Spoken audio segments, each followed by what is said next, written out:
Mackenzie Porter had never been this far south.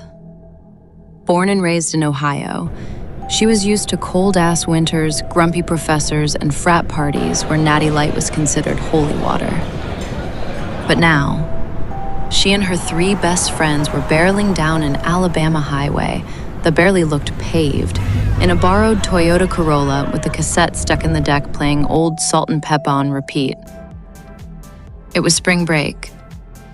Their first year of college was almost over, and they needed a getaway that wouldn't kill their bank accounts. So when Isaiah found a cabin rental in southern Alabama for dirt cheap, they jumped on it.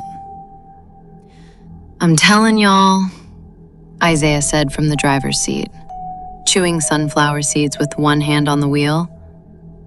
"This shit's gonna be peaceful as hell. No TikTok, no assignments, just beer, bonfires, and backwoods air." Mackenzie smirked. "Until some dude in overalls tries to skin us alive."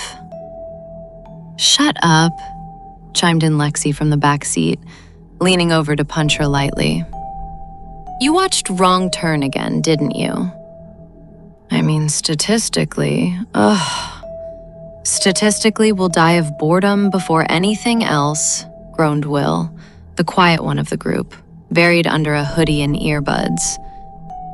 It was nearly 6 p.m. when they saw the first real sign of civilization in hours, a faded wooden board that read, "Welcome to Draycott, population 418. Right beneath it, painted in red block letters, "Family barbecue, real Southern meat." "What the hell does real Southern meat mean?" Mackenzie asked. Isaiah grinned. "Means we're stopping." The diner sat at the edge of Draycott, surrounded by weeping willows and rusting farm equipment. Its sign buzzed lazily with a few flickering neon lights. From the outside, it looked like every roadside joint from every small-town horror movie. Single-story wood paneling, warped screen door, and a hand-painted window that just said, "Cold sweet tea." But the smell? Goddamn the smell. As soon as they stepped out of the car, the scent hit them like a fist. Thick, smoky sweetness, kissed with garlic, pepper, and something else. Something richer, heavier. They didn't speak. They just followed their noses inside. A bell jingled above the door. The interior was cozy. Too cozy. Red checkered tablecloths, lace curtains, black and white photos of a smiling family on every wall. There were only 2 other customers, an old man nursing cornbread and a young woman with a baby that never stopped staring. Behind the counter stood a woman in her 50s with perfectly ironed hair, an apron that read, "Kiss the cook," and a voice sweet as molasses. "Well, look at y'all," she said, eyes twinkling. "Fresh blood, new faces." Lexi froze for half a second. The woman laughed. "I'm just teasing. I'm Mabel. This here's family barbecue run by my boys and me. Grab a seat wherever you like." They slid into a booth. "Try the meat plate," said Mabel. "It's our specialty, secret family recipe." Isaiah didn't hesitate. "Hell yeah." The meat was divine. Pulled pork so tender it collapsed under a fork. Brisket with fat that melted like butter.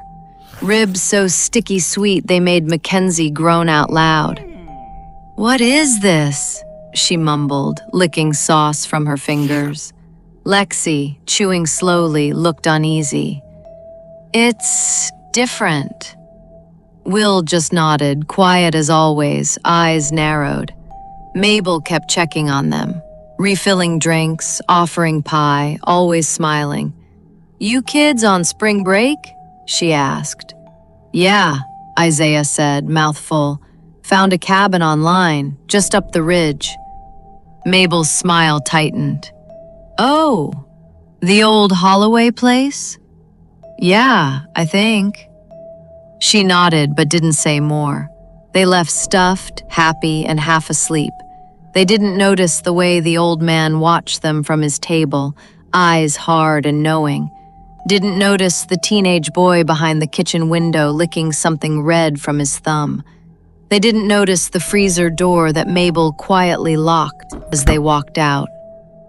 The cabin was small, rustic, and a little too far from the nearest anything.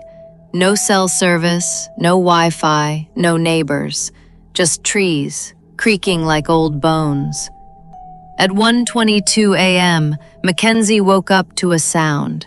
A low, groaning creak slid through the wooden floorboards just outside her bedroom door, long and slow, like someone deliberately shifting their weight to stay quiet.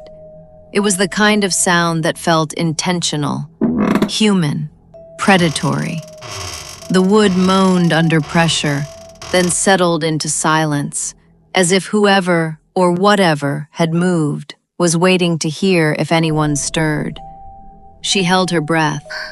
Another step, then another. She rolled over silently, eyes wide in the dark. Will was already sitting up across the room, pale in the moonlight. He mouthed, "Did you hear that?" She nodded. Another step, closer, and then a scream, ragged, real. Isaiah. Mackenzie shot up. The door to Isaiah's room was open, barely, just enough for a sliver of yellow cabin light to spill through.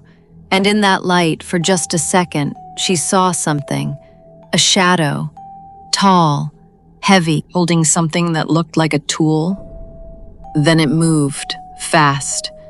Mackenzie lunged for the door. Will was right behind her.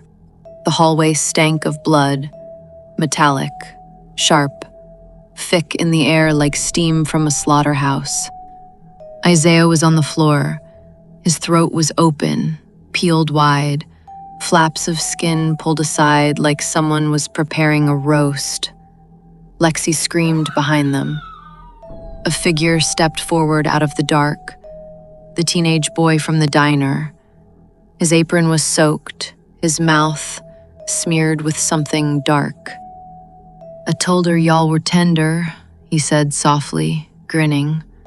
"College meat's always got that nice marbling." Will didn't hesitate.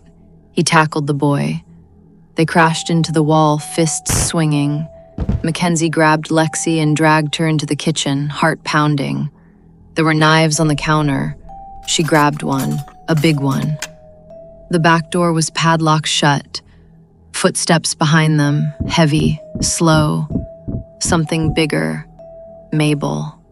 Only now the smile was gone. She held a meat cleaver the size of a shovel. "Y'all shouldn't have come snooping," she hissed. "Should have stayed fat and happy." She swung. Lexi shoved Mackenzie out of the way. The cleaver bit into Lexi's skull with a sickening crack. Bones split like wet driftwood. Blood sprayed the pantry wall. Mackenzie screamed. Will appeared behind Mabel, bloodied but alive. He drove a knife into her back, again and again, until she crumpled like a broken marionette. They ran. Out the front, into the woods. Branches whipped their faces. Their shoes slipped in the mud, in the dark. Behind them, voices, laughing, calling, barking like dogs on a hunt. "Run, little hams," someone howled. They didn't stop. Not until the trees thinned and the road appeared, and a pair of headlights burned through the dark like salvation. A truck. They waved it down, screaming, sobbing. It pulled over. The window rolled down, a familiar face. The old man from the diner. He smiled. "Y'all get lost?" Will turned to Mackenzie. Her eyes went wide. The last thing she saw was the butt of the man's shotgun swinging up, fast. Darkness. The next morning, the sign outside the diner had been updated. Welcome to Draycott. Population 422.